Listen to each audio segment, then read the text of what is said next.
But what about general police presence, you might ask? Like, bro, how how these cars, the like resources needed what? to dedicate officers to What it do too, man? I'm not one to waste time, so we're gonna get straight into it. You feel me? Today we about to be reacting to water police can't catch swimmers.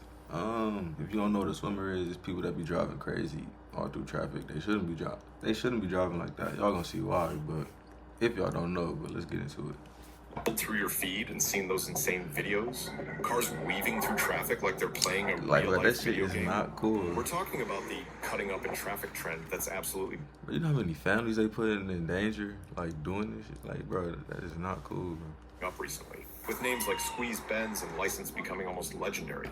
These guys have some serious driving skills, no doubt.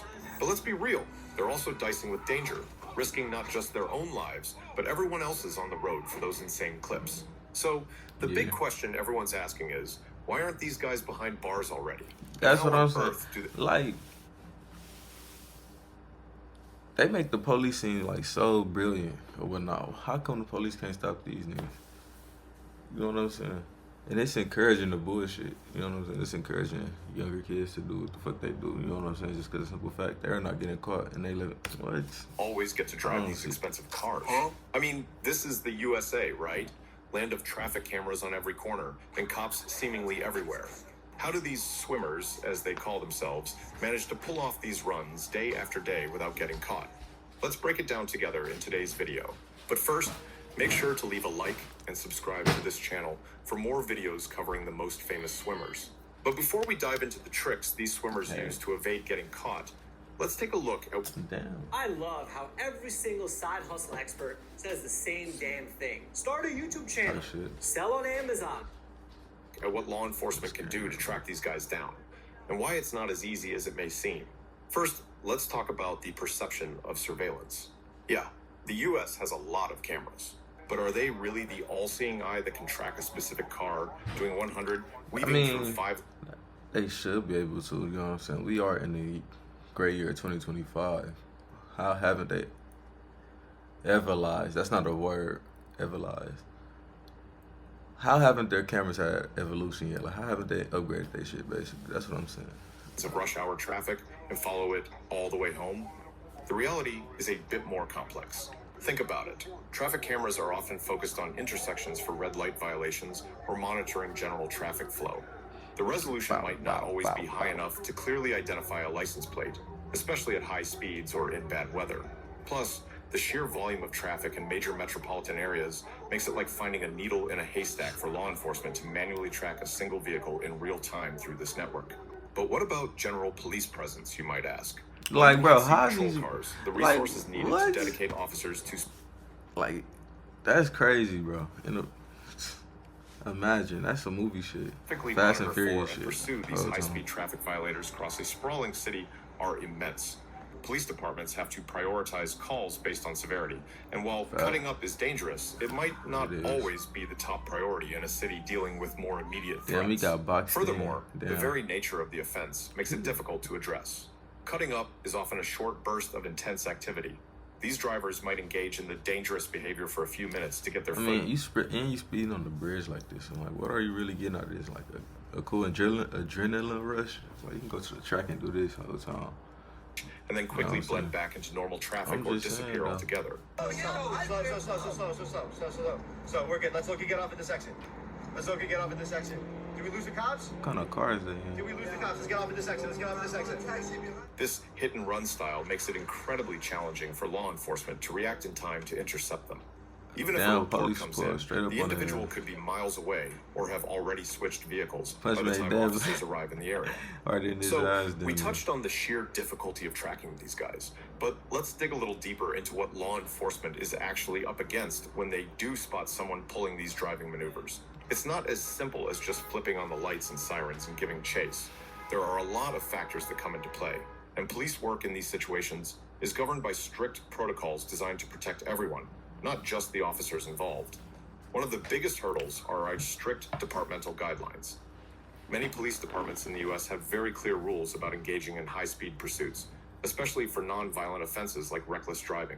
The risk of a high-speed chase causing an accident that I'm injures or curious. kills For people that do know, what kind of offense would they be hit with? if they were to get caught? I'm curious. Like how? I don't know, bro. I don't know how that shit will work because they not getting.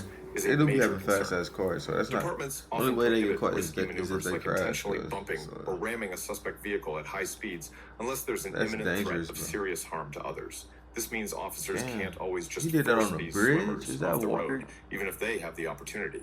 And perhaps the most critical element is the constant risk assessment that officers have to perform in real time. Even if a police officer witnesses someone swimming through traffic live, they have to immediately weigh the potential outcomes of initiating a pursuit. Do they chase after the driver, potentially escalating the dangerous behavior and pushing them to drive even more recklessly in an attempt to escape? Or do they decide to hold back, allowing the suspect to get away in that moment, but potentially preventing a high-speed collision that could kill someone?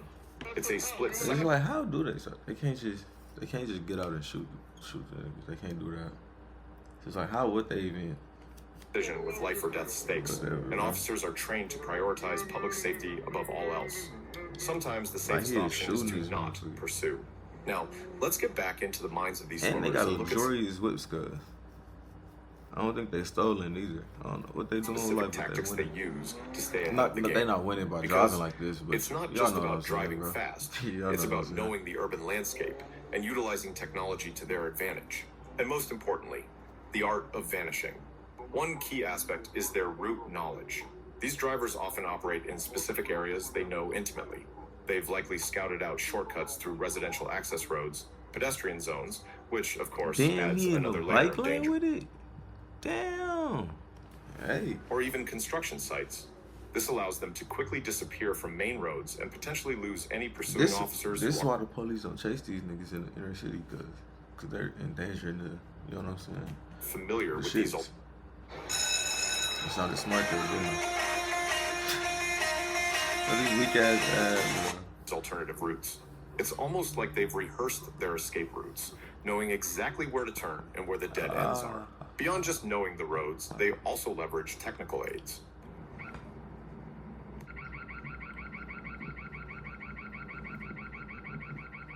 It's highly probable that many of these drivers use radar and LiDAR detectors.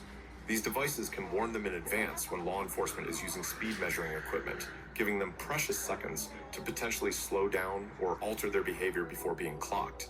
Or, alternatively, speed off anyway. Apps like Waze have become invaluable tools for these individuals.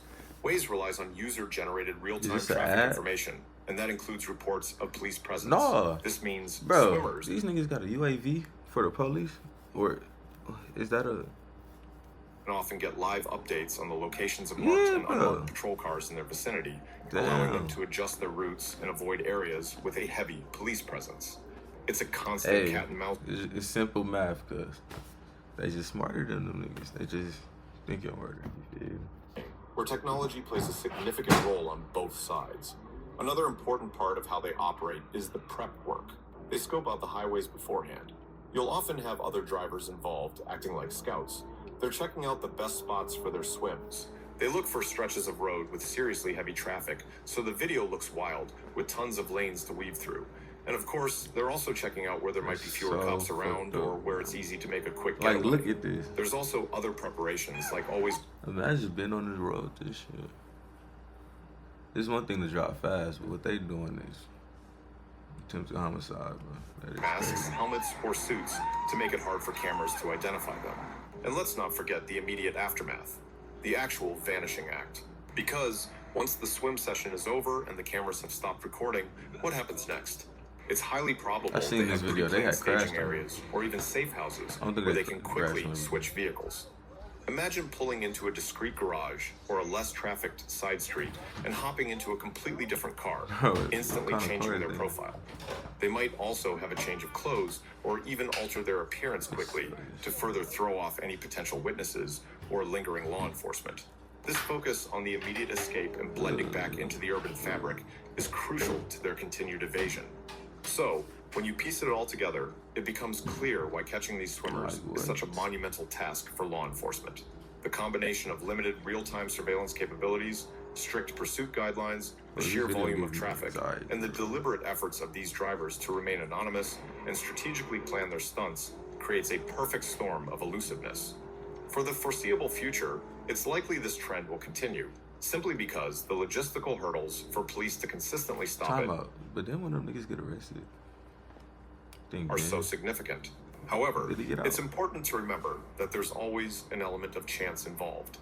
Despite all their precautions, these individuals are still breaking the law in a very public way, and eventually, someone might just get unlucky. Take the case of the well-known swimmer Just crashed him off that bridge.